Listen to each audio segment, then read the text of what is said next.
Hello, you're watching Vnews Bulletin. I'm Yung Pranoy and now the headlines as usual. Public security forces urged to play more active role in anti-corruption.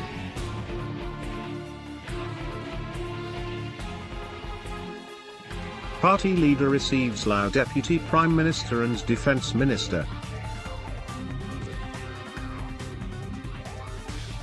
Exhibition revives memory of victory against American aerial bombing. The Central Public Security Party Committee convened a conference on December 7th to review their activities in 2022 and lay out key tasks and missions in the time to come.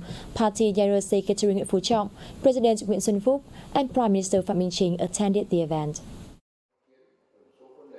Delegates shared the view that the Central Public Security Party Committee has performed well their role in giving advice to the party and the state regarding security and social order issues, and has led public security forces in ensuring national security and social order.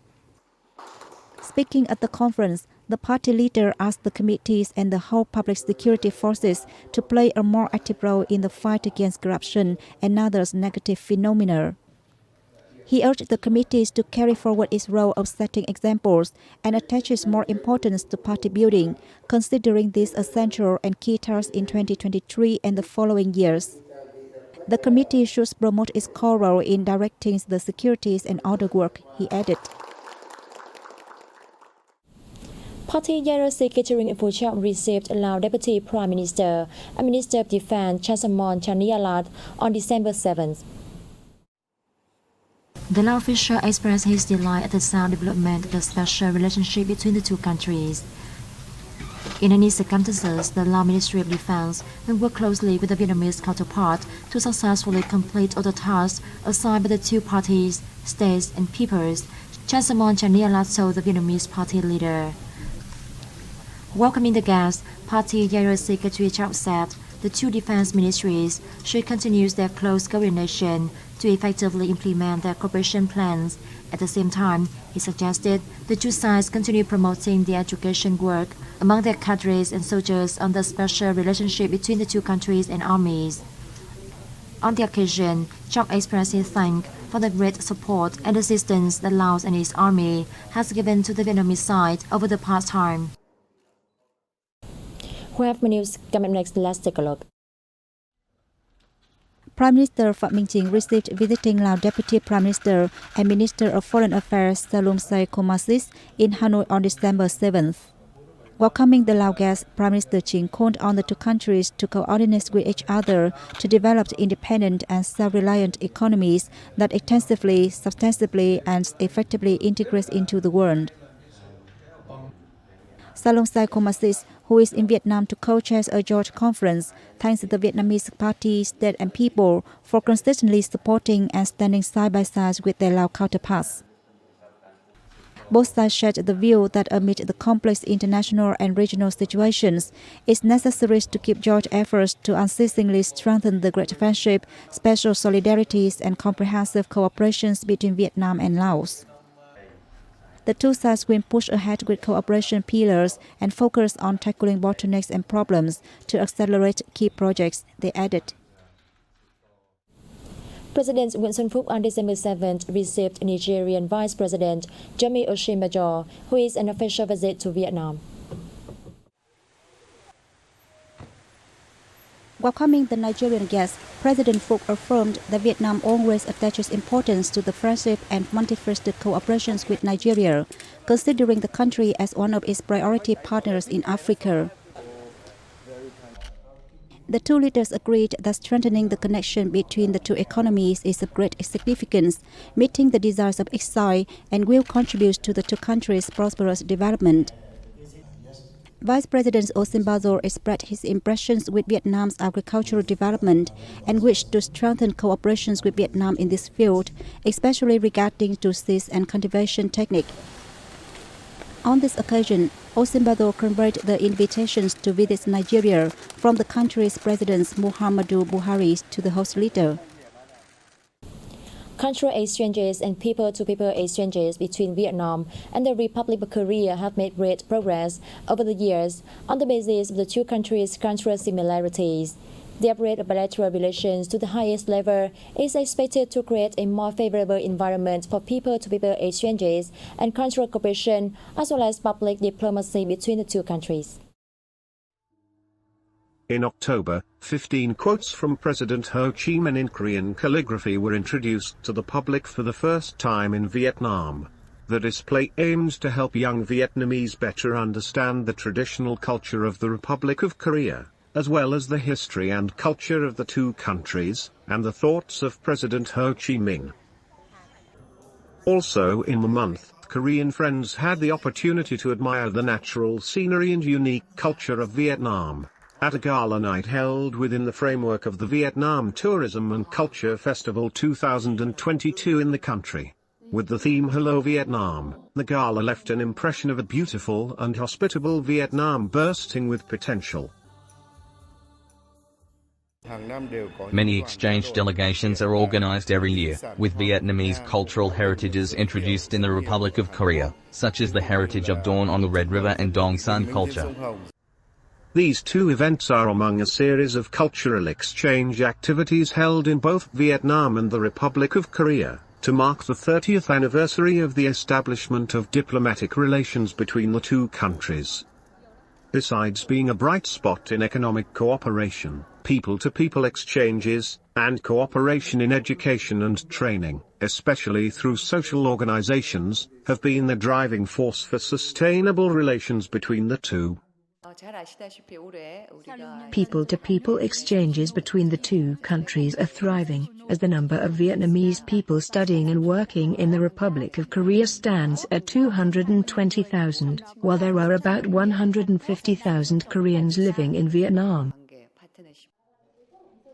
Promoting people-to-people exchanges between the two sides will open up greater prospects for comprehensive development between the two countries. In addition to the economy, the Republic of Korean government is drawing up specific plans to further strengthen people-to-people exchanges and promote the two cultures. The two sides will focus on effectively implementing a memorandum of understanding, and continue to promote and contribute to deepening the the Republic of Korea strategic partnership, to promote exchanges and cooperation in culture, contributing to the friendship between the two peoples.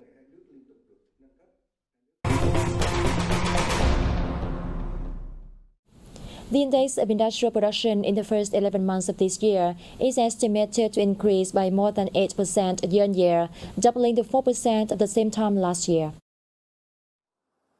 According to the General Statistics Office, in the reviewed period, the processing and manufacturing industry grew by 9%, contributing 6.8 percentage points to the overall growth.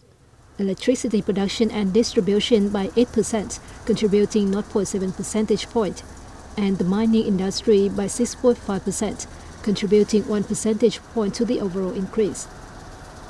In the contrary, the index of several industries recorded decreases, including manufacturing of rubber and plastic products 7%, and manufacturing of basic metals 2.6%. 61 provinces and cities saw rises in the 11-month index of industrial production, with the highest recorded by Bắc Giang, Cần Thơ, and Vĩnh Long. Agroforestry fishery exports stood at more than $49 billion in the first 11 months of this year, higher than last year's record of $48.6 billion, according to the Ministry of Agriculture and Rural Development. The 11-month export rose nearly 12% year-on-year, while imports increased 7% to some $41 billion, resulting in a surplus of nearly $8 billion, up 48%. That made up a total trade of over $90 billion, rising nearly 10% year-on-year. Between January and November, key agricultural products brought home more than $20 billion, up 7%. So far, the agricultural sector has seen 8 products and groups of products with export value of over $2 billion each, namely coffee, rubber, rice, vegetables and fruit, cashew nut, shrimp, crayfish, and wood products. The US remains the biggest buyer of Vietnamese goods, with over $12 billion, making up 25% of total shipments. It is followed by China and Japan.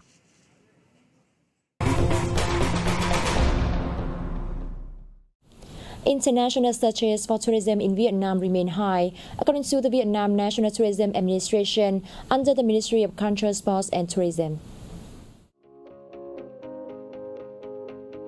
In November, international searches for accommodation in Vietnam increased 12 times compared to March, and the hunt for flights to Vietnam increased 4 times.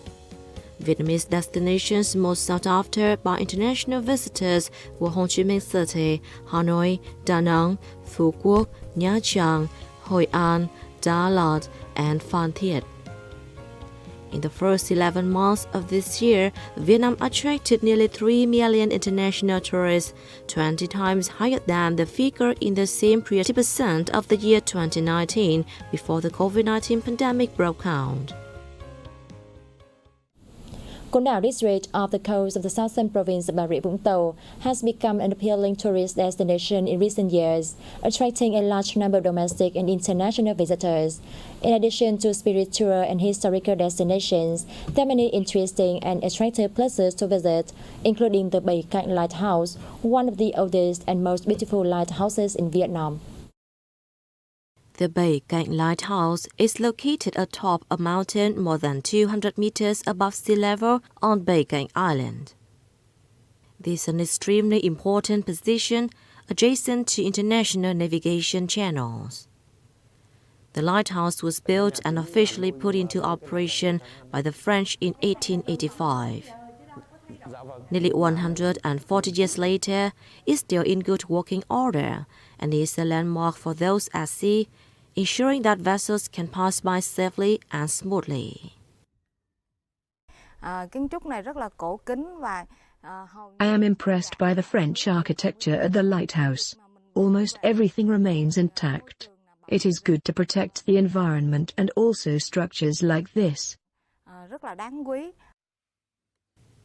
Inside the lighthouse is a spiral staircase made of steel with 55 steps designed like a beautiful work of art. After climbing 3 floors, visitors reach the top of the lighthouse and an outside balcony. This is an ideal spot for visitors to enjoy the sunrise in the morning or immerse their souls in the sunset as evening falls. The local landscape is great, and you can see surrounding islands. With its ancient beauty, Bảy Cạnh Lighthouse, which has been cast eye in the sea for more than a century, not only safely guides vessels through the local seas, but if well exploited, could become a unique and attractive destination. An exhibition reminiscent of the victory over the aerial bombing conducted by U.S. forces against the north of Vietnam in December 50 years ago opened in the capital city on December the 5th. On display are 84 documents, photos and artifacts about the 12-day battle archived by the Hanoi Center for Historical Archives, the National Archives Center 3, Hanoi Museum and the Vietnam News Agency. They manifest the smart leadership by the party and bravery of the army and the people in the north, especially in the capital, in the battle which subsequently led to the signing of the Paris Accord on ending the war and restoring peace in Vietnam. In the battle, as Dien Bien Phu in the air, the North sustained over 80,000 tons of bomb. Hanoi forces alone shot down 23 B-52 strategic bombers and captured 43 pilots, inflicting an unprecedented defeat on U.S. forces. And that has wrapped up the news bulletin. Thanks for watching and see you next time.